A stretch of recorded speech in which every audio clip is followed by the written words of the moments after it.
Jawaharlal Nehru journalist society ఆధ్వర్యంలో ఆనాడు doctor YS Rajasekhara Reddy గారు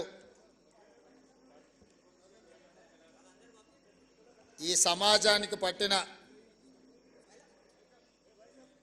రుగ్మతలను అనుభవిస్తున్న సమస్యలను పరిష్కరించే డాక్టర్లుగా జర్నలిస్టులను గుర్తించి సమాజానికి చికిత్స చేసే డాక్టర్లు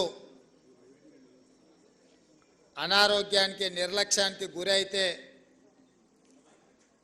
అది సమాజానికి నష్టము అన్న ఆలోచనతో ఆనాడు జర్నలిస్ట్ మిత్రులందరికీ కూడా ఇంటి స్థలాలు కేటాయించాలని డాక్టర్ వైఎస్ రాజశేఖర రెడ్డి గారు శ్రీమతి సోనియా గాంధీ గారి నేతృత్వంలో నిర్ణయం తీసుకోవడం జరిగింది. సరే, ఆనాటి నుంచి ఈనాటి వరకు జరిగిన పరిణామాలు నేను పెద్దగా వివరించదలసిన అవసరం లేదు, మీకు అందరికీ తెలుసు. కానీ ఈరోజు ఒక పండగ వాతావరణంలో 1100 మంది జర్నలిస్టు కుటుంబ సభ్యుల సమక్షంలో నిలబడి ఈ సమస్యకు శాశ్వత పరిష్కారం చూపించిన సహచార మంత్రివర్గ సభ్యులు పొంగులేటి శ్రీనివాసరెడ్డి గారు, అదేవిధంగా కార్యక్రమంలో పాల్గొన్న సహచార మంత్రివర్గ సభ్యులు పొన్నం ప్రభాకర్ గారు, మేమందరం గౌరవించి ప్రభుత్వం ఏర్పడ్డ తర్వాత నేను తెలంగాణ రాష్ట్రానికి ముఖ్యమంత్రి కావాలని ఎంత బలంగా అనుకున్నానో, ప్రెస్ అకాడమీ చైర్మన్గా శ్రీనివాసరెడ్డి గారిని కూడా నియమించాలని అంతే బలంగా నేను ఆనాడు భావించిన. ప్రెస్ అకాడమీ చైర్మన్గా పెద్దలు శ్రీనివాసరెడ్డి గారు ఈనాడు ఈ కార్యక్రమాన్ని ఏర్పాటు చేసి ఇందులో పార్లమెంట్ సభ్యులు చామల కిరణ్ రెడ్డి గారు, శాసన సభ్యులు మల్రెడ్డి రంగారెడ్డి గారు, వేం నరేందర్ రెడ్డి గారు, నగర ప్రథమ పౌరురాలు గద్వాల విజయలక్ష్మి గారు, అదేవిధంగా డిప్యూటీ మేయర్ శ్రీలత గారు, ఐఎన్పిఆర్ కమిషనర్ హనుమంతరావు గారు, సోదరులు పాత్రికేయ మిత్రులు దేవులపల్లి అమర్ గారు, వేదిక మీద ఉన్న పెద్దలు, తెలంగాణ సమాజానికి ప్రతినిధులుగా ఉన్న జర్నలిస్టు కుటుంబ సభ్యులందరికీ కూడా ఈ సందర్భంగా అభినందనలు తెలియజేస్తున్నాను. ప్రతి సమస్యకు ఏదో ఒక పరిష్కారం ఉంటుంది. పరిష్కారం గొప్పగా ఉండొచ్చు, పరిష్కారం మామూలుగా ఉండొచ్చు. కానీ పరిష్కరించవలసిన వ్యక్తులు బాధ్యతాయుతంగా వ్యవహరించినప్పుడే ఆ సమస్యకు పరిష్కారం దొరుకుతుందని చెప్పి నేను బలంగా నమ్ముతాను. ఉమ్మడి రాష్ట్రంలో తెలంగాణ రాష్ట్ర ఏర్పాటు అనేది ఒక పెద్ద సమస్య, జటిలమైన సమస్య, చిక్కుముడి లాంటి సమస్య. అంత జటిలమైన చిక్కుముడి లాంటి సమస్యకే కాంగ్రెస్ పార్టీ పరిష్కారం చూపించి తెలంగాణ రాష్ట్రాన్ని ఏర్పాటు చేసింది. మరి పండిట్ జవహర్లాల్ నెహ్రూ గారి పేరు మీద ఏర్పాటు చేసిన ఈ సంఘము, ఈ భూ కేటాయింపు పండిట్ జవహర్లాల్ నెహ్రూ వారసులుగా శ్రీమతి సోనియా గాంధీ గారి ప్రతినిధులుగా ఈ సమస్యను పరిష్కరించడం మా బాధ్యత అని మేము భావించి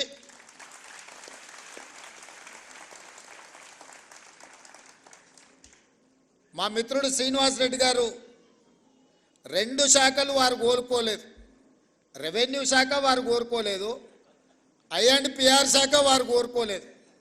ఈ రెండింటిని నేనే వారిని తీసుకోవాలని చెప్పి ఢిల్లీలో చెప్పి వారికి శాఖలను కేటాయించాను. వారు ఆ రెండు శాఖలను ఉపయోగించి ఈరోజు మీ సమస్యకు పరిష్కారం చూపించారు.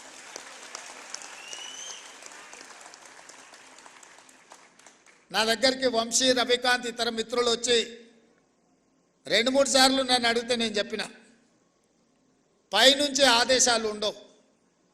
ప్రభుత్వం నడవడానికి ఒక ప్రాసెస్ ఉంటుంది, ఒక విధానం ఉంటుంది. ఆ విధానంలో ఆ సమస్యకు సంబంధించిన ఫైలు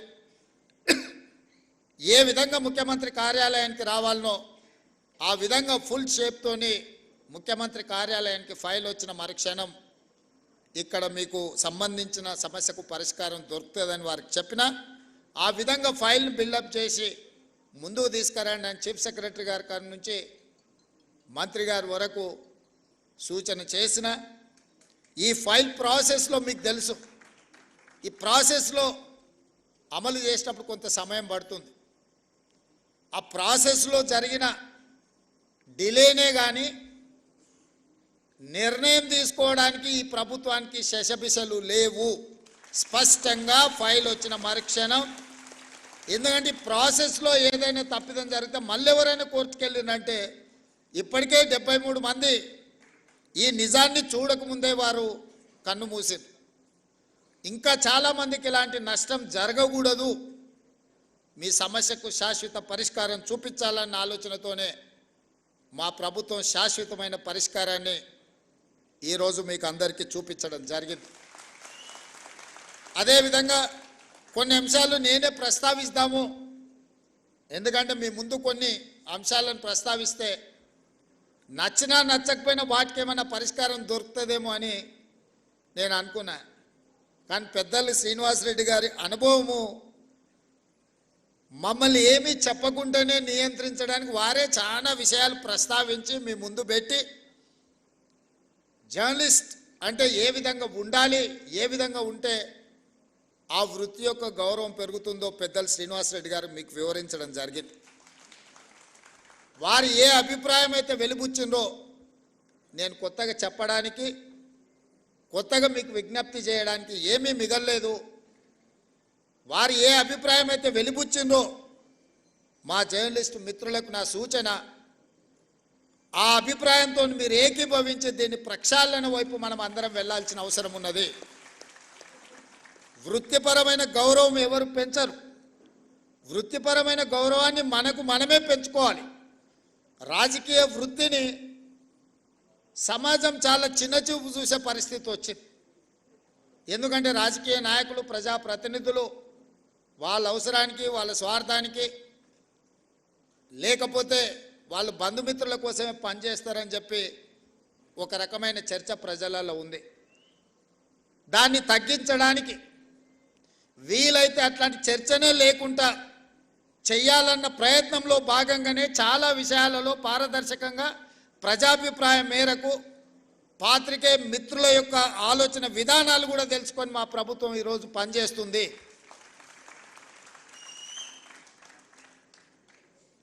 వ్యవస్థల మీద నమ్మకం పెంచాలి అన్నదే మా యొక్క ఆలోచన. ఈ వ్యవస్థలలో ఒక భాగం జర్నలిజం. నేను 1-2 విషయాలు జస్ట్ అవుటర్ లైన్ టచ్ చేసి వదిలేస్తా. గతంలో శాసనసభ జరిగినప్పుడు జర్నలిస్టులను ఎవరిని లోపలికి రానిచ్చాలన్న చాలా ఇబ్బందికరమైన పరిస్థితులను ముఖ్యమంత్రి కార్యాలయం దిశగా దేవుడెరుగు గేట్ లోపలికి రావాలంటే కూడా ఎన్నో నిబంధనలు, నియంత్రణలు ఉండే. నేను వచ్చిన వెంబడే స్పీకర్ గారికి రిక్వెస్ట్ నేను చేసిన, మీరు చేయలా, మీ మిత్రులకు కూడా అడిగిన. గతంలో ఉమ్మడి రాష్ట్రంలో ఉన్నప్పుడు అసెంబ్లీ మీడియా కమిటీ అని జర్నలిస్టుల నుంచి ఒక కమిటీ వేసుకొని ఆ కమిటీనే ఏ రకంగా అసెంబ్లీ పాసులు ఇవ్వాలనో వాళ్ళే స్పీకర్ గారితో చర్చించి ఒక నిర్ణయం తీసుకునేది.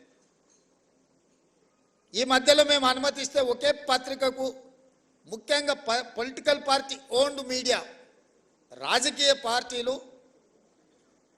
వాళ్ళ విధానాలను చెప్పుకోవడానికి ఒకప్పుడు పత్రికలను పెట్టుకున్నారు. అంటే సిద్ధాంతపరమైన వైరుధ్యాలు ఉన్నప్పుడు సిద్ధాంత భావవ్యాప్తి కోసము ఆనాడు రాజకీయ పార్టీలు వాళ్ళ సిద్ధాంతాలను ప్రజలకు వివరించడానికి, ప్రజల్ని ఆ సిద్ధాంతం వైపు ఆకర్షితులను చేయడానికి, ఆ సిద్ధాంతం ద్వారా సమాజానికి మేలు జరగడానికి ఆనాడు రాజకీయ పార్టీలు పత్రికలను పెట్టుకున్నారు. దాంట్లో ప్రథమ కోవాలో కమ్యూనిస్టు సోదరులు వస్తారు. వాళ్ళు ఏ రోజు కూడా సిద్ధాంతపరమైన అంశాలనే ఆ పత్రికలలో రాసేవాళ్ళు, క్రోడీకరించేవాళ్ళు, విశ్లేషించేవాళ్ళు, సమాజంలో ఉన్న సమస్యను ప్రజల యొక్క కోణంలో అందులో రాసేవాళ్ళు. ఎప్పుడు కూడా కమ్యూనిస్టు సోదరుల నేతృత్వంలో ఉన్న పత్రికల మీద తీవ్రమైన ఆరోపణలు కానీ అభ్యంతరాలు కానీ ఎప్పుడు వ్యక్తం అయ్యేటివి కావు. మేము చాలా సందర్భాలలో ఆ జర్నలిస్టు కలిస్తే కూడా వాళ్ళతో సమాచారాన్ని, వాళ్ళ అవగాహనను, వాళ్ళ విశ్లేషణను మేము అడిగి తెలుసుకునేటోళ్ళం. జర్నలిస్ట్గా కార్డ్ హోల్డర్స్ ఉన్నోళ్ళు అందులో జర్నలిస్ట్గా పనిచేసేది. అందులో పనిచేసిన వాళ్ళ తర్వాత కమర్షియల్ పత్రికలకు వచ్చిన కార్డ్ హోల్డర్స్ కొంత వాళ్ళ గౌరవాన్ని కాపాడుకునే ప్రయత్నం చేసేటోళ్ళు. ఆ తర్వాత పరిణామ క్రమంలో వచ్చిన పరిస్థితుల్లో రాజకీయ పార్టీలు ప్రారంభించుకున్న పత్రికలు కార్యకర్తలుగా మారితే పర్వాలేదు, నాకేం అభ్యంతరం లేదు. వాళ్ళని కార్యకర్తలుగా మేము భావించి సరే ఆ పార్టీ కార్యకర్తలు ఏదో ఒక రూపంలో ఇక్కడికి వచ్చినారు. కానీ ఉన్మాదంతో ఎట్టి పరిస్థితుల్లో ప్రెస్ మీటో లేకపోతే అక్కడ జరుగుతున్న కార్యక్రమాలని డిస్టర్బ్ చేయాలన్న ఆలోచనతో వ్యవహరించే పరిస్థితులు ఈరోజు వచ్చినాయి. దీన్ని మనం ఏ రకంగా ఎదుర్కోవాలనో మీరు చెప్పాలి. ఈరోజు సమాజంలో కొత్తగా వచ్చిన సమస్య ఇది. రాజకీయ పార్టీలు పెట్టుకున్న పత్రిక యొక్క పాత్రికేయులు అందరన్నీ నన్ను అందులో కొందరు, ఏ వర్గంలో అయినా కొందరు చేసే పనే అందరికీ అంటుకుంటుంది. అందరు ఆ విధంగా ఉన్నారని నేను అనడం లేదు. కానీ ఆ కొందరిని కూడా ఏ విధంగా మనం ఇవాళ నియంత్రించుకొని ముందుకు వెళ్ళాలనో, ఇవాళ పెద్దలందరూ ఇక్కడ ఉన్నారు. 20 ఏళ్ళు, 30 ఏళ్ళు, 40 ఏళ్ళ అనుభవజ్ఞులు ఉన్నోళ్ళు, జర్నలిజం పట్ల అవగాహన ఉన్నోళ్ళు, మా మాజీ పిసిసి అధ్యక్షులు, ప్రభుత్వ ప్రత్యేక సలహాదారు మా పెద్దలు కె కేశవ్ గారు కూడా మీ సామాజిక వర్గం నుంచి వచ్చినవాడు. ఇవాళ వాళ్ళ కూతురుగా మేయర్గా వారు ఇక్కడ ఉన్నారు. ఈరోజు నిజంగా మీరు ఆలోచన చేయండి. గతంలో సెక్రటేరియట్ ప్రజాప్రతినిధులుగా మేమే పోయేవాళ్ళం కాదు. ఇవాళ సెక్రటేరియట్లో ముఖ్యమంత్రి కార్యాలయానికి జర్నలిస్టులు వచ్చి కూర్చొని, అది చిట్ చాట్ కావచ్చు, లేకపోతే ఇంకేదైనా విషయం కావచ్చు, లేదా పత్రికా సమావేశాలను కూడా సెక్రటేరియట్లో పెట్టి మిమ్మల్ని అందరినీ పిలిచి ప్రభుత్వం అధికారిక కార్యక్రమాలను అక్కడి నుంచి మీరు రాసే విధంగా ఈరోజు మా ప్రభుత్వంలో తీసుకొచ్చిన మార్పు, ఈ మార్పు మీకు చేరిందనే, ఈ మార్పును మీరు గుర్తించిందనే నేను భావిస్తున్నా. కానీ ఈ మార్పు సమాజానికి నష్టాన్ని, మా కష్టాన్ని తెచ్చేదిగా ఉండకూడదు. కొన్ని రాజకీయ పార్టీలకు సంబంధించిన పాత్రికేయ మిత్రులు, కొంతమంది మంత్రుల కార్యాలయాలు లేకపోతే ఇతర దగ్గర ఒకేసారిగా చాలామంది వచ్చి అక్కడ కూర్చొని అక్కడ ఉన్న జరగని వాటిని జరిగినట్టుగానో లేకపోతే జరిగితే బాగుంటుందని కొంతమందిని పాసులు ఇచ్చి తీసుకొచ్చి లోపలికి తీసుకొచ్చి అనవసరమైన రాద్ధాంతాలను సృష్టించే ప్రయత్నాలు చేస్తున్నారు. మరి ఇట్లాంటి వాటిని ఎట్లా నియంత్రించాలనో మీరే నిర్ణయించి మీరే వాటిని ఏదో ఒక రకంగా ఒక కొలిక్కి పట్టుకురావాలి. అసెంబ్లీలో పాసులు ఇచ్చినా కూడా అవసరానికి మించి వాళ్ళే వచ్చి ప్రెస్ మీట్ పెడితే కూడా గుర్తింపు పొందిన జర్నలిస్టులకు కుర్చీ దొరకదు. వాడు యూట్యూబ్ అంటాడు, వాడు ఆ ట్యూబ్ అంటాడు, వాడు యూట్యూబ్ అంటాడు, వాడు వచ్చి మొదటి సీట్లలో కూర్చుంటాడు. వాళ్ళు ఏం అడుగుతారో వాళ్ళకి మేము ఏం చెప్పాలో మాకు అర్థం కాదు.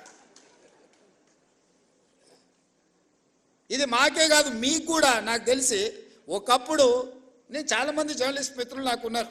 సీనియర్ జర్నలిస్ట్ రాగానే లేచి కూర్చొచ్చి వీళ్ళు వెనక్కి పోయి కూర్చునేటోళ్ళు. మేము పత్రికా సమావేశం పెడితే కూడా ఒకవేళ డెస్క్ ఇన్ఛార్జ్లో లేకపోతే మీ దాంట్లో సీనియర్ జర్నలిస్టులు వస్తే, వేరే సంస్థకు సంబంధించిన జర్నలిస్ట్ వస్తే కూడా లేచి జూనియర్స్ లేచి ముందు వరుస వాళ్ళకి ఇచ్చి వీళ్ళు వెనక్కి పోయేటోళ్ళు.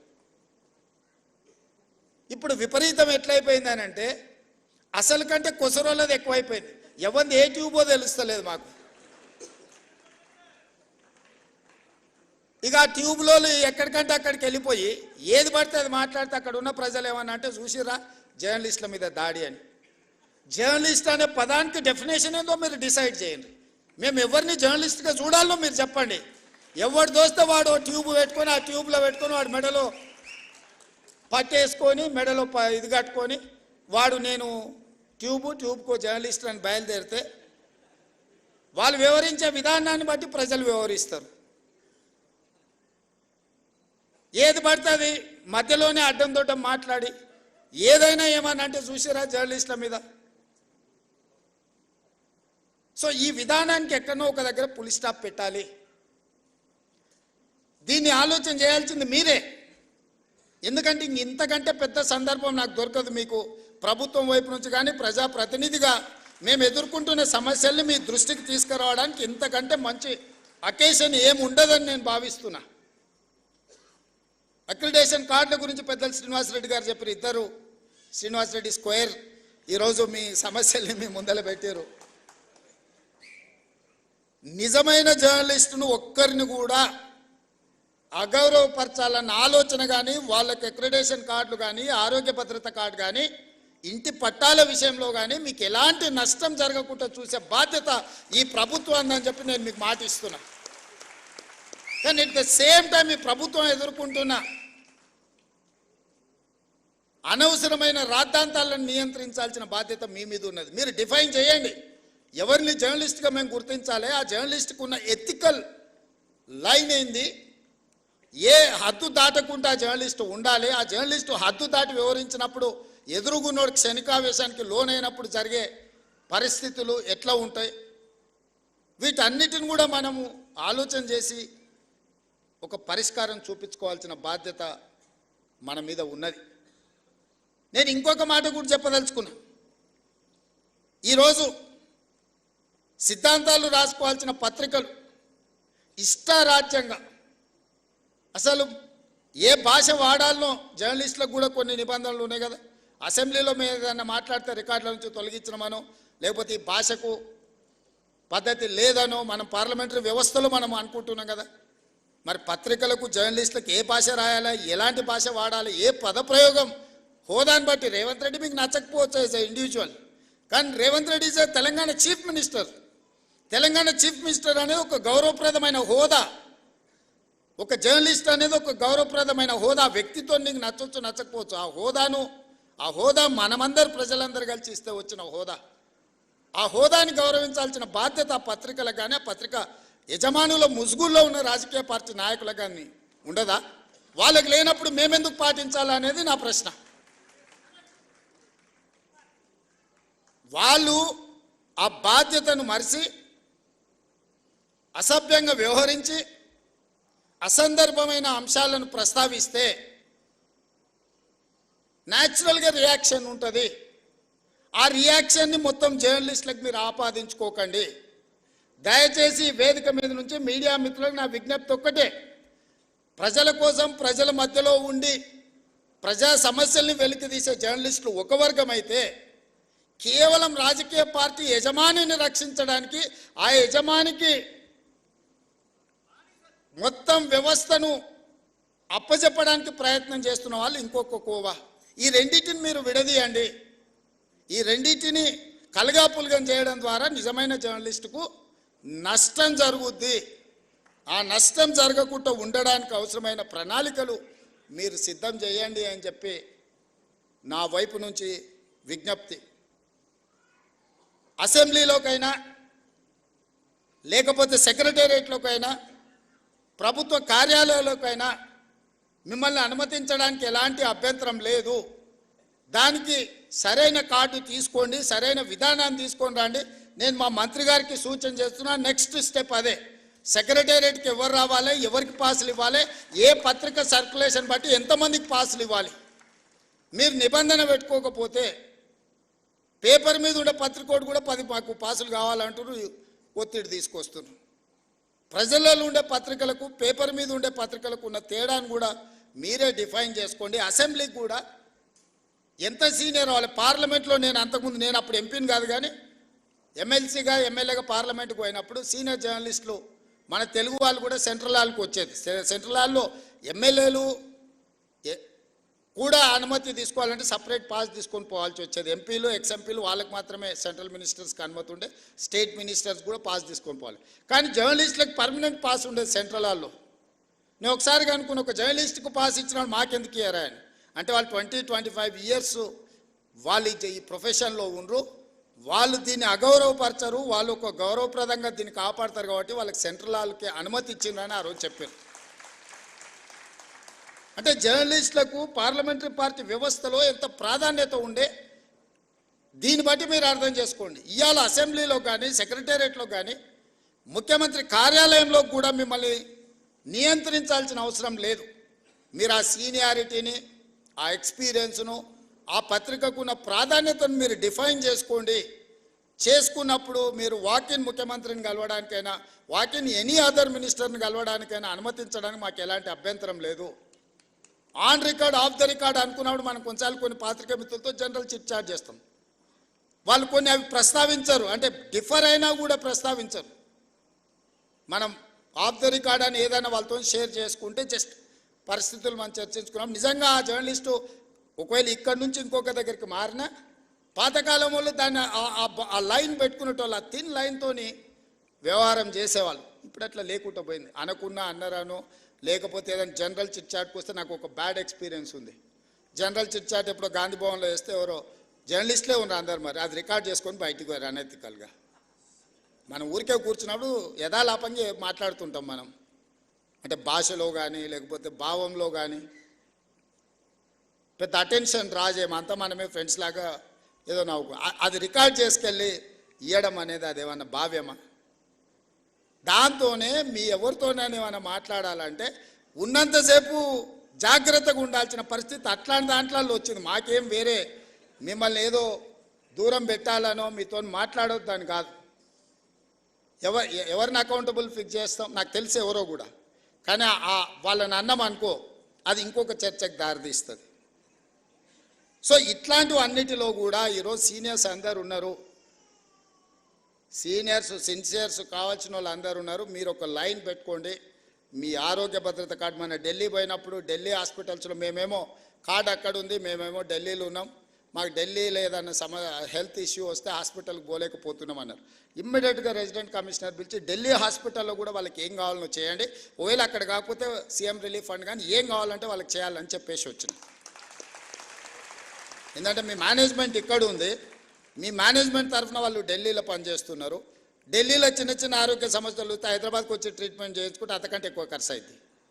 అందుకోసం ఢిల్లీలో ఉండే అపోలోలో వాళ్ళకి ఏ విధంగా వైద్యాన్ని అందించాలో మాట్లాడి ఢిల్లీ అపోలోలో వాళ్ళకి ట్రీట్మెంట్ చేయడానికి అవసరమైన చర్యలు తీసుకోండి అని రెసిడెంట్ కమిషనర్ చెప్పొచ్చినండి. వాళ్ళు ఎప్పుడు ఏ ఇష్యూ వచ్చినా వాళ్ళని అడ్రస్ చేయండి, వాళ్ళకి కావాల్సిన సమస్యను పరిష్కరించండి.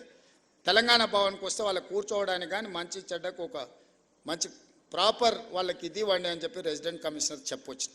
నేను ఇక్కడున్న కమిషనర్ కూడా మీ సమస్యలు మా పెద్దలు మిత్రుడు శ్రీనివాసరెడ్డి గారికి నేను సూచన చేస్తున్నా. వీళ్ళ అక్రిడేషన్ కార్డులు కానీ భద్రత హెల్త్ ఇష్యూలో కానీ ఇట్లాంటి ఇష్యూస్ ఏమున్నా శాశ్వత పరిష్కారం ఒక గైడ్లైన్స్ పెద్దలు శ్రీనివాసరెడ్డి గారు చెప్పినట్టు చిన్న పత్రికలు, మధ్య తరహా పత్రికలు, పెద్ద పత్రికలు వీటిని ఏ విధంగా డిఫైన్ చేయాలి, గవర్నమెంట్ ఆఫ్ ఇండియా గైడ్లైన్స్ ఏంది, election commission of India guidelines ఏంది, పత్రికలు అంటే ఏంది, పొలిటికల్ పార్టీ ఓన్డ్ జర్నలిజం ఏంది, ఆ పత్రికలు ఏంది అనే దాంట్లో కూడా డెఫినేషన్స్ ఉన్నాయి. వాటి అన్నిటిని క్రోడీకరించి కొత్త విధి విధానాలను తయారు చేయండి. మీరు ఇచ్చిన విధి విధానాల మీద చర్చ చేసి క్యాబినెట్లో అప్రూవల్ ఇచ్చి దానికి చట్టబద్ధత కల్పించే బాధ్యత నాది. ఎందుకంటే కొన్ని పనులు ఆటోమేటిక్గా జరిగిపోవాలి. ఒకసారి ఒక రూల్ ఫ్రేమ్ చేసుకొని గైడ్లైన్స్ ఫ్రేమ్ చేసుకుంటే ఆ ఫ్రేమ్లోకి వస్తే ఆటోమేటిక్గా పని జరిగేటట్టు. ప్రతిసారి మళ్ళీ రావాలా, అడగాల, ప్రతి వ్యక్తిని నేను ఎగ్జామిన్ చేయాలనేది పరిస్థితి ఎందుకు? ఒక సిస్టమ్ తయారు చేస్తే సిస్టమ్ ఆటోమేటిక్గా దాని ప్రాసెస్లో అది నడవాలి అనేది, వ్యవస్థల్ని రివైవ్ చేయాలనేది నా ఆలోచన. అన్ని శాఖలలో గంటల కొద్దీ ఈరోజు సమీక్షలు చేస్తున్నది. దెబ్బతిని ఈరోజు వ్యవస్థలు కూలిపోయే పరిస్థితి వచ్చింది కాబట్టి ఆ వ్యవస్థల్ని నిలబెట్టడానికి, వాటిని బలోపేతం చేయడానికి, వాటిని నడిపించడానికి విధి విధానాలు ఖరారు చేస్తున్నాం. మనకు టూరిజం పాలసీ లేదు, ఎనర్జీ పాలసీ లేదు, స్పోర్ట్స్ పాలసీ లేదు. ఇట్లా చెప్పుకుంటూ వెళ్తే 10 సంవత్సరాల తెలంగాణకే పాలసీ లేదు. పాలసీ లేకపోవడం కూడా ఒక పాలసీ కింద భావించరు కొంతమంది. అట్లాంటి పరిస్థితి నుంచి ఒకటొకటిగా పరిష్కరించుకుంటూ విధి విధానాలను ఖరారు చేస్తూ మన ఎదురుగా వచ్చిన సమస్యను తాత్కాలికంగా పరిష్కరించడం కాదు, శాశ్వతంగా దానికి విధి విధానాలను రూపొందించండి అని చెప్పి అన్ని శాఖలను సమన్వయం చేసుకుంటూ ఈరోజు ముందుకు వెళ్తున్నాము. అనుకున్నంత ఆశామాసి కాదు ఈ ప్రభుత్వ వ్యవహారంలో బండి నడపడం. మీకు తెలియంది కాదు, మీరు అందరు కూడా చూసినారు. దానికి ఒకసారి ఎనుకో ముందో అవుతుంది. కొంతమంది అధికారులకు విధానం 10 సంవత్సరాలు ఒక సిస్టంలో పనిచేస్తే ఓవర్ నైట్ ఆ సిస్టమ్ అంతా మార్చాలనుకుంటే కూడా కొన్నిసార్లు వాళ్ళకి అర్థం కాదు కదా, అర్థం కావడానికి కూడా కొంత సమయం పడుతుంది. వాళ్ళు అనుకుంటారు 10 నెలలు అయితే వీరు వారే అవుతుండొచ్చు అని కూడా ఎదురు చూస్తుంటారు కొంతమంది. ఎందుకు అని అంటే ఆ 10 ఏళ్ళు అట్లా చూసినాం, సార్ ఏదో కొత్తలో ఊపులో ఉన్నట్టున్నాడు కానీ సార్కి కూడా తత్వం బోధపడుతుంది. 10 నెలలు అయితే అనుకునేట వాళ్ళు కూడా ఉంటారు. అట్లాంటివి ఏముండవు మిత్రులారా. మేము మీలో ఒకరమే. మీ సమస్యలను పరిష్కరించే బాధ్యత మాది. అదేవిధంగా ఇంకొక మాట చివరగా నేను ఒక మాట చెప్పదలుచుకున్న, సార్ అన్నీ చెప్పింది కానీ మేము అడిగింది కానీ మేము కోరుకుంటున్నది చెప్తలేడని అనుకుంటున్నారు. మా సీనియర్ నేను ప్రెస్ అకాడమీ దగ్గర ట్రైనింగ్ పెట్టాలన్నా, క్లాసులు పెట్టాలన్నా, ఏదైనా చేయాలన్నా చిల్లి గవ్వ చేతిలో లేదు. ఈ నుంచి పోతే మళ్ళీ పాత రోజులే అన్నట్టుగా ఉంది అని మా సీనియర్ మనసులో ఉంది. అందుకే ప్రెస్ అకాడమీ దగ్గర ఒక 10 కోట్ల రూపాయలు మీ దగ్గర పెట్టుకోండి. మీకు కావలసిన ట్రైనింగ్ కానీ, ఫిలాసఫీ కానీ, ఐడియాలజీని కానీ, నేను మీ ఐడియాలజీ ఉన్న వాళ్ళని మారమని నేను చెప్పడం లేదు. నా జాబ్ అది కాదు. మీ లైక్లు డిస్లైక్లు ఇండివిజువల్గా ఒక రకం, మనం ఉన్న కుర్చీలో ఉండే బాధ్యత ఇంకొక రకము, మన యజమానులకు ఒక ఆలోచన ఉంటుంది. ఇవన్నీ సమన్వయం చేసుకునే బాధ్యత మీది. కాబట్టి మీకు సంబంధించిన ప్రెస్ అకాడమీ రిలేటెడ్లో ఒక 10 కోట్ల రూపాయలు స్పెషల్ డెవలప్మెంట్ ఫండ్ ముఖ్యమంత్రి విచక్షణ అధికారంతో ఉండే దాని నుంచి ఒక 10 కోట్ల రూపాయలు కేటాయించే బాధ్యత తీసుకుంటా. అదేవిధంగా ఈ 1100 మందికి ఇచ్చారు కానీ ఇంకా 2000 3000 జర్నలిస్టులు ఉన్నారు. మా వాళ్ళు అప్పుడప్పుడు కలిసినప్పుడు, సార్ రాష్ట్ర విభజన అయింది, అటుపక్క పోయిన వాళ్ళకు కూడా ఇటుపక్క ప్లాట్లు వచ్చినాయి, మొత్తం ఇటుపక్క ఉన్న వాళ్ళకు రాలేదని కూడా మా మిత్రులు అప్పుడప్పుడు నా చెవిలో చెప్తుంటారు.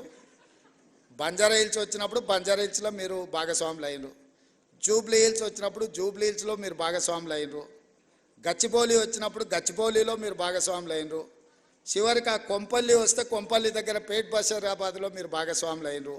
ఇప్పుడు మా తెలంగాణ రాష్ట్ర ప్రభుత్వం ఫ్యూచర్ సిటీ తెచ్చుకుంటుంది కదా, డెఫినెట్గా ఫ్యూచర్ సిటీలో మీరు భాగస్వాములు అవుతారు.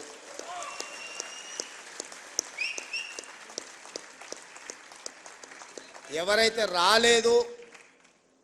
రాదేమో అనే బాధలో కానీ ఆందోళనలో కానీ ఉన్నవాళ్ళు ఎవరు బాధపడకండి, ఆందోళన చెందకండి.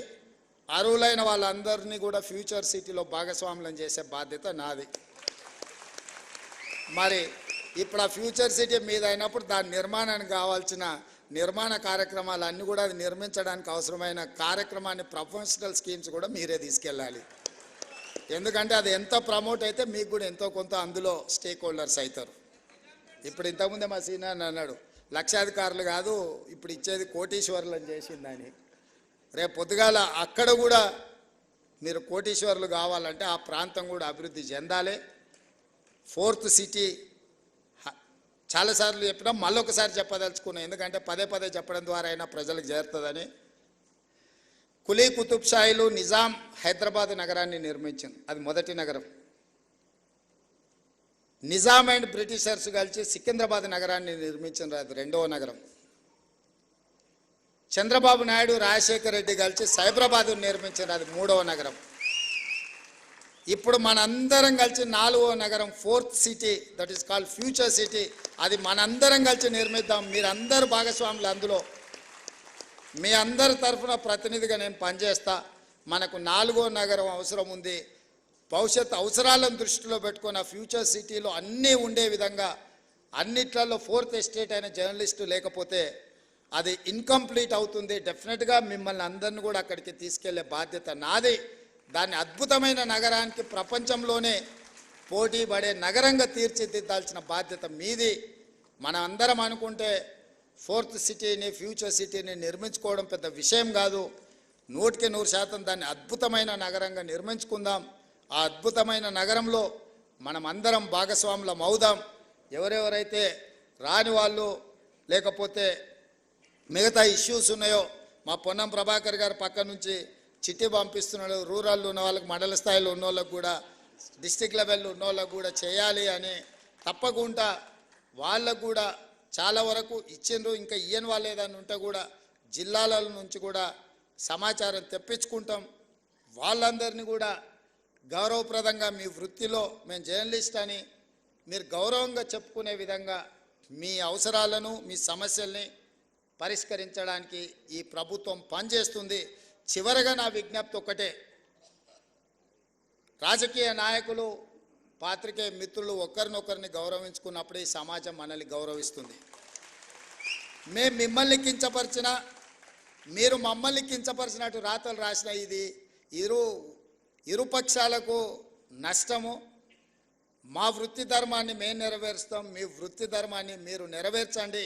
తప్పకుండా మళ్ళీ మీ సమస్యల పరిష్కారం కోసం అదేవిధంగా ఒక కమిటీని ఏర్పాటు చేసి తర్వాత డీటెయిల్గా డిస్కషన్ చేయడానికి మా మిత్రుడు శ్రీనివాసరెడ్డి గారికి బాధ్యతలన్నీ అప్పచెప్తున్నా. వారితో కూర్చొని మాట్లాడుకొని ఈ శ్రీనివాసరెడ్డి గారి సహకారంతో ఆ శ్రీనివాసరెడ్డి గారి నిర్ణయాలతోని మళ్ళీ ఫైల్ తీసుకొని రాండి. తప్పకుండా మీ అందరికీ మంచి జరుగుతుందని తెలియజేస్తూ మీ అందరి దగ్గర సెలవు తీసుకుంటున్నాను. సీనాన్ అకాడమీ బిల్డింగ్ కంప్లీట్ అయింది, దీని ప్రారంభోత్సవం అంటుండు. డెఫినెట్గా ఏ కార్యక్రమం ఉన్నా నేను వస్తూనే ఉంటాను. భాస్కర్ గారు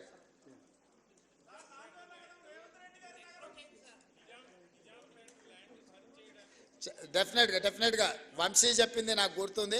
అంచనా తెచ్చుకున్నాక దాన్ని ఏం చేయాలనో చెప్తా. రెండు ఏదున్నా మీకు ఇచ్చిన భూమితో పాటు మీకు చేయగలిగిన సాయం ఇట్లా మీరు మీ గురించి చెప్తారు. మీతో పాటు నేను కూడా హౌసింగ్ సొసైటీలో సభ్యుని, మా ఇంట్లో వస్తే అంటున్నారు వాళ్ళకి పట్టాలు ఇచ్చినాక నీళ్లు పట్టా ఎప్పుడు వస్తుంది అని. ఎమ్మెల్సీగా నేను కూడా 10 లక్షలు కట్టిన, నేను కూడా అందులో సభ్యుని. నా ఇంటి పట్టా రాలా, కానీ మీ ఇంటి పట్టా క్లియర్ చేసినాము. కాబట్టి తప్పకుండా మీరు తీసుకొచ్చిన సమస్యలు మా అధికారులు రాసుకున్నారు. వాటిని దృష్టిలో పెట్టుకొని తప్పకుండా వాటిని పరిష్కరించడానికి ముందుకెళ్తామని తెలియజేస్తూ సెలవు తీసుకుంటున్నా. ధన్యవాదాలు మిత్రులారా.